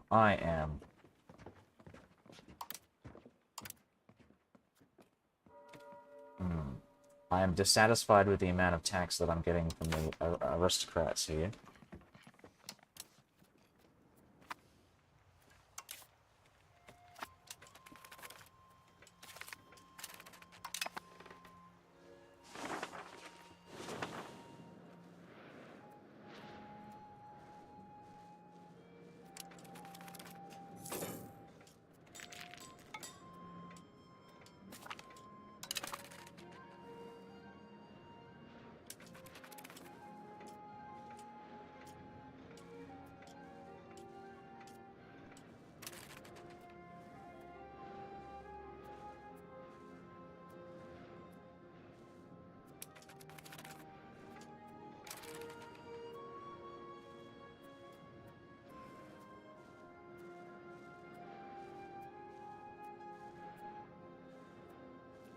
Wow, there's a lot of Welsh people still.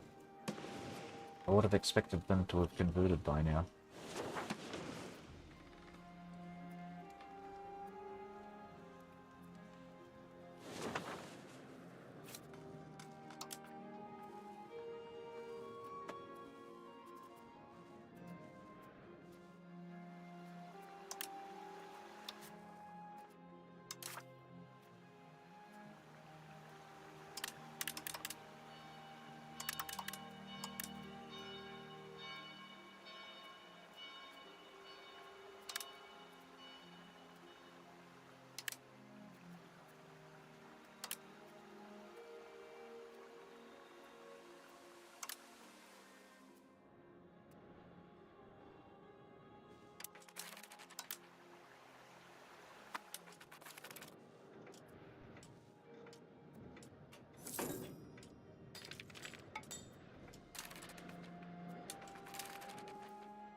Doing this as well.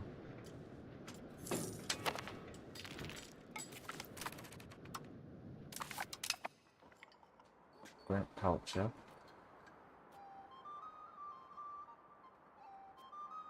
Awesome. Oh, this is another thing we want to get. So, right now I'm ignoring all this stuff. I want to get lumber output. This is the obvious one, isn't it? So obvious. I should have gotten this before.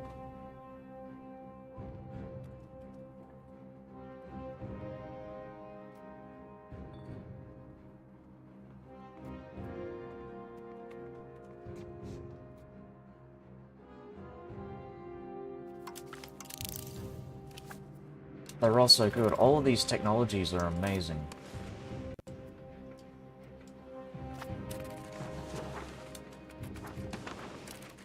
Yeah, we've got to keep boosting up the average literacy in my country, so what we're going to do is we're going to have a look for libraries.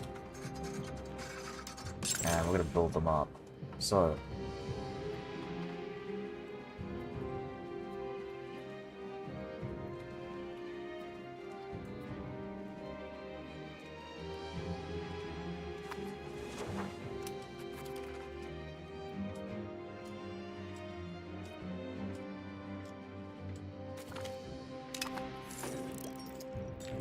Alright, let's build some more libraries.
Two provinces, two locations left. Oh, we want to go and convert sand. And we're just, you know what? I don't like this, this, E at the end here. There we go. Fixed it. Yeah.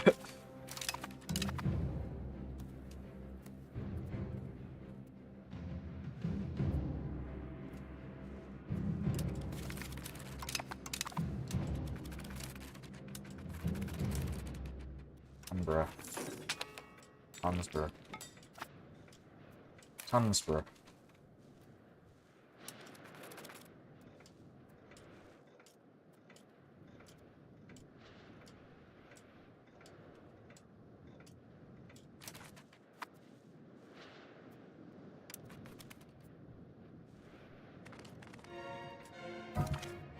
Right. Oh, another thing we want to do, actually, I'll just wait with this. We're going to build some universities.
Oh yeah, let's go and get the cash.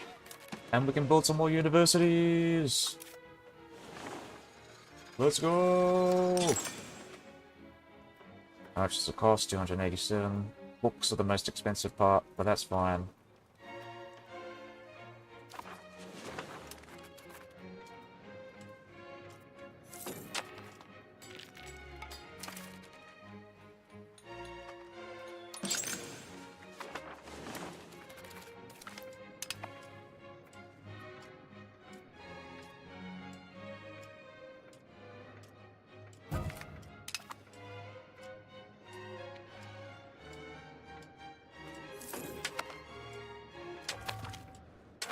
Angulama!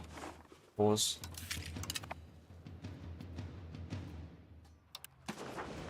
Raise all the troops.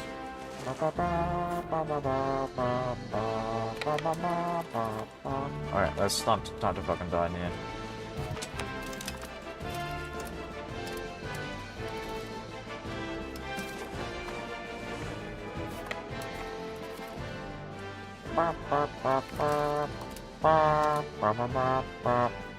Hold on, we can build, we can go and make the Casus Belli.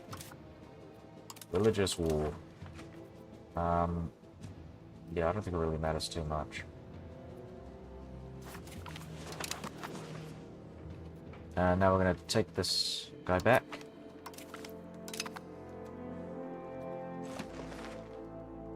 Thinking it would be interesting to take,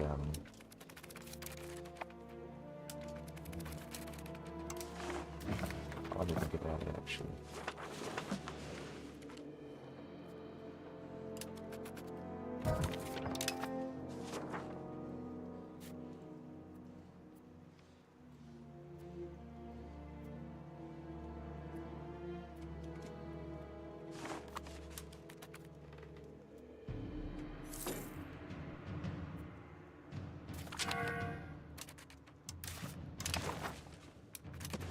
Alright, one more province to go, and we have Greenland completely covered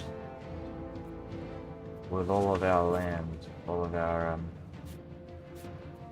Anglo peoples in Greenland.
Very close to getting this fully done.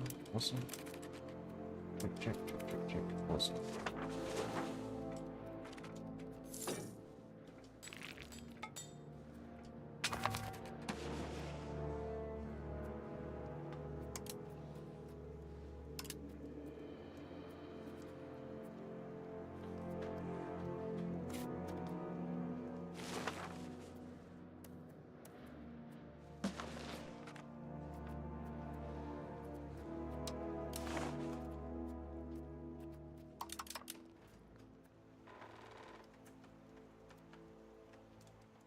We need lots of books now.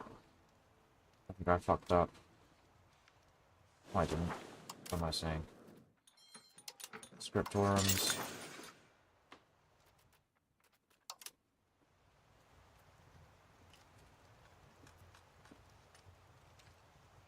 Build more books.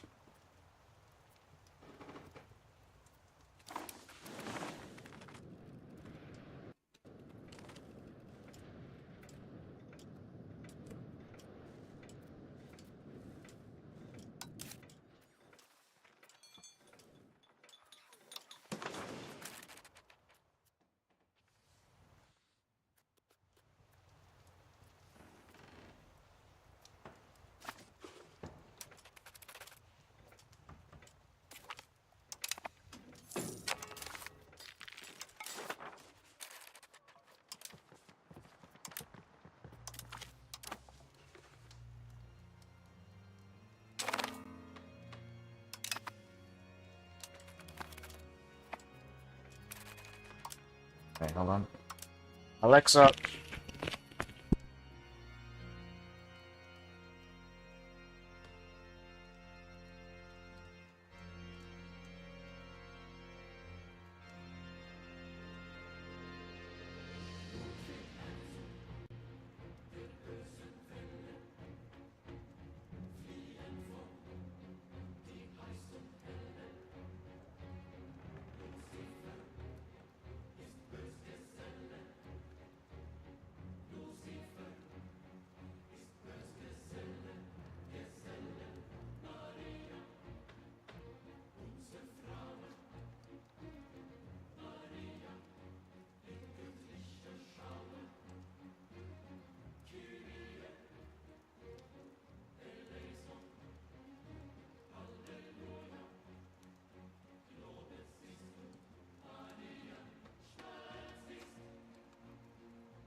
Alright, I've got another 10 minutes, so I'm just gonna wrap up everything, maybe speed it up as much as I can, because I don't really have, Alright, so this is where the money went. This is why I was losing the money. It was because of my vassals. It wasn't because of the book demands or anything.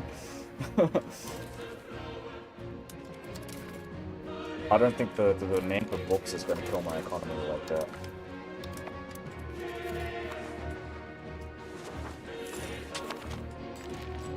Though it has killed it quite a bit, though. I mean, it's not great. I was on 200 before, and now I'm like, on this.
Oh, look at that. Oh, I love this so much. This is so cool.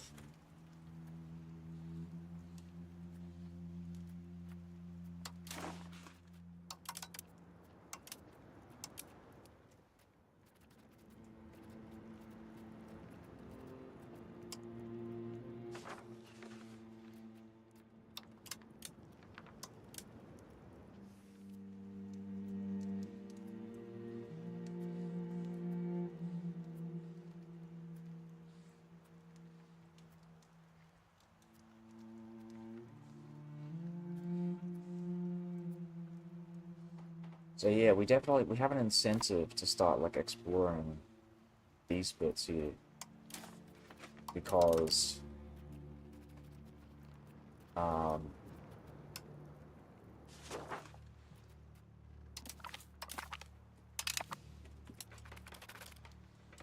yeah.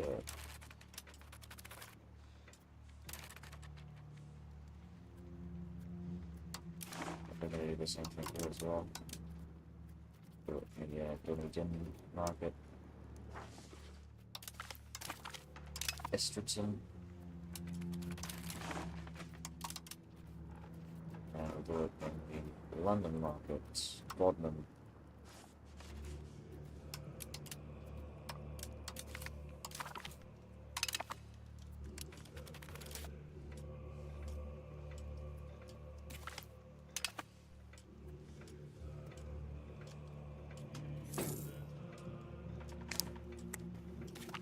Alright, so we have paper workshops. I want to see how I upgrade buildings though. I don't know how I do it, because I've never done it before, but we'll see.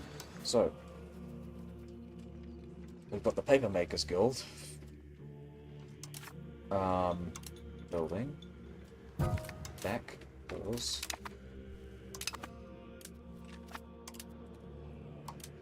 F3. F Paper Workshop.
Plantagenet has arrived. The lords are mad.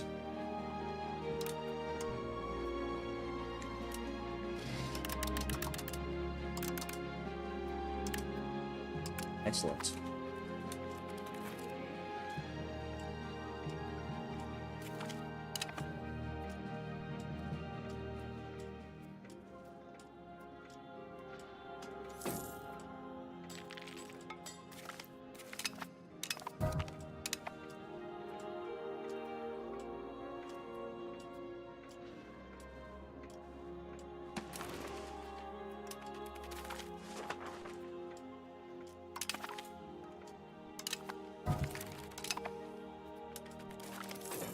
Pause.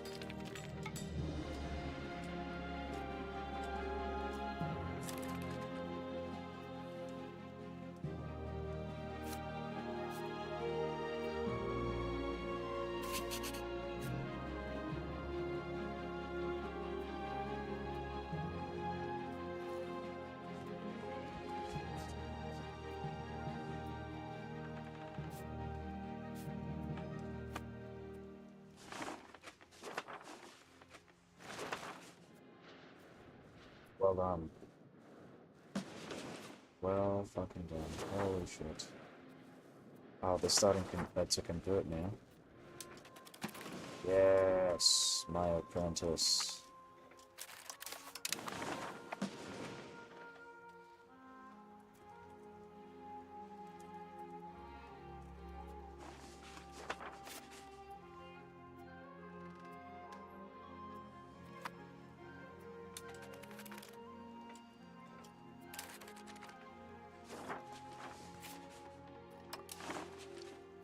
Alright, I'm gonna stop streaming now. See you later. See you in like an hour or two.